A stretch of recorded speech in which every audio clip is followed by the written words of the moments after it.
Assalamualaikum warahmatullahi wabarakatuh. Salam pramuka, saudara-saudara, kakak-kakak, adik-adik yang dirahmati Allah. Di channel Jejak Pandu ini, Kang Guru mengadakan perjalanan menjelajah alam terbuka guna menemukan sesuatu yang berharga pada alam dan lingkungan yang telah Allah anugerahkan kepada kita. Dan di sini ada pohon yang berdiri kokoh bertaburkan serpihan putih.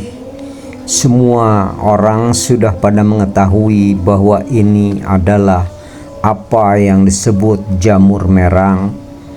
Ini adalah tumbuhan liar yang tumbuh dengan sendirinya di pepohonan. Pohon ini bercirikan sudah lapuk dan sangat lembab keadaannya. Jamur merang atau disebut juga jamur tiram ini satu persatu saya petik dengan maksud agar bisa menjadi suguhan tayangan dalam video sebagai simulasi bagaimana kita mencari makanan manakala kita berada di alam terbuka, sebagai pelajaran dari survival bagaimana hidup dan mempertahankannya di alam yang serba darurat. Saudara-saudaraku, jamur ini merupakan makanan yang tetap bisa dikonsumsi, terutama manakala kita sedang dalam perjalanan di alam bebas, manakala kita camping atau di perkemahan.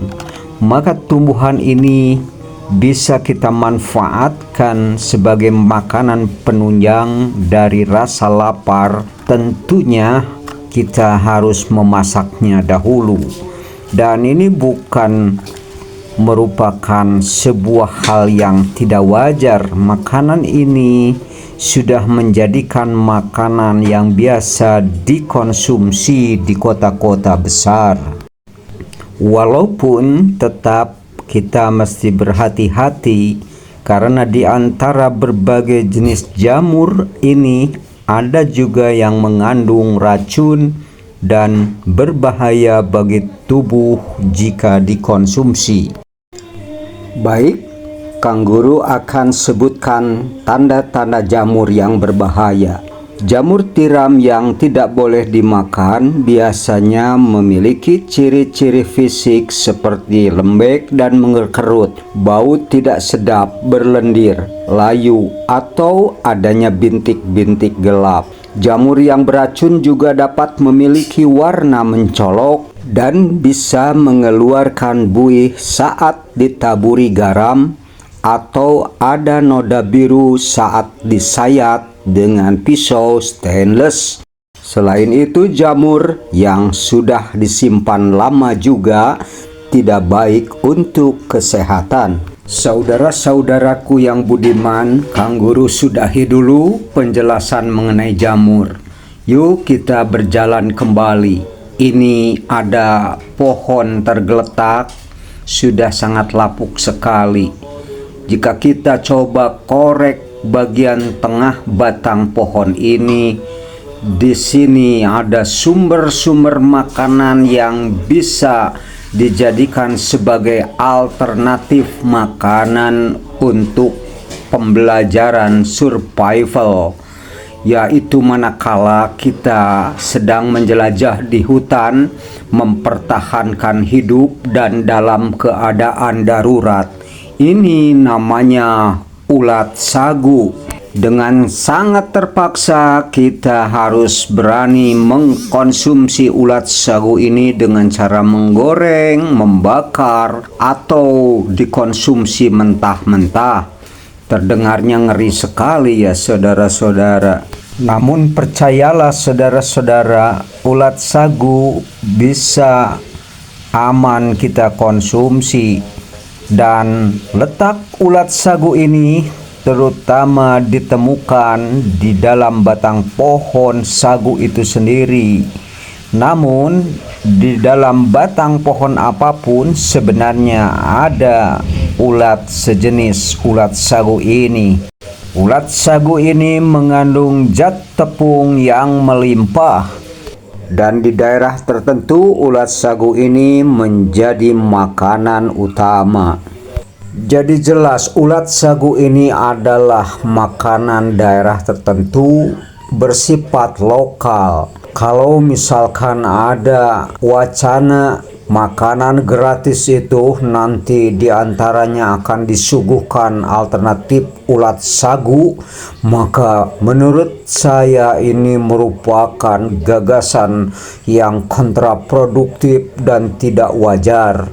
Bukankah ulat sagu ini adalah makanan lokal, sedangkan program makanan gratis di sekolah itu adalah program nasional?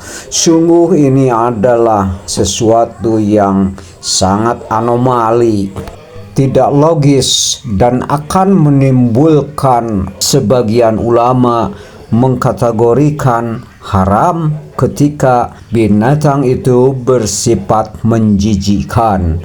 Namun walaupun sebagian ulama memandang makruh dan memandang sebagai boleh, tapi hal ini jelas masih ada kontradiksi dan belum ada kesepahaman dan kesepakatan di antara para ulama.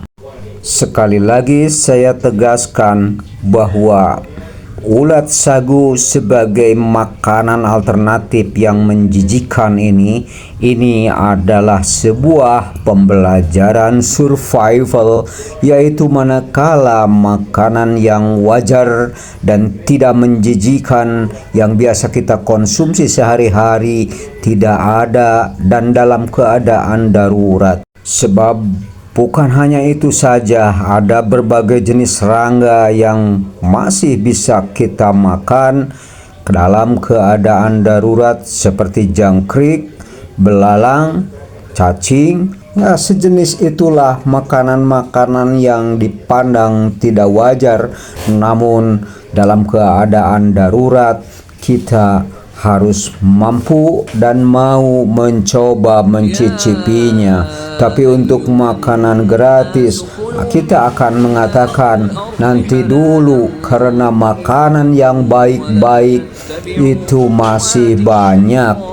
Nah, sekian saja pembelajaran dari survival ini yang bisa Kang Guru suguhkan.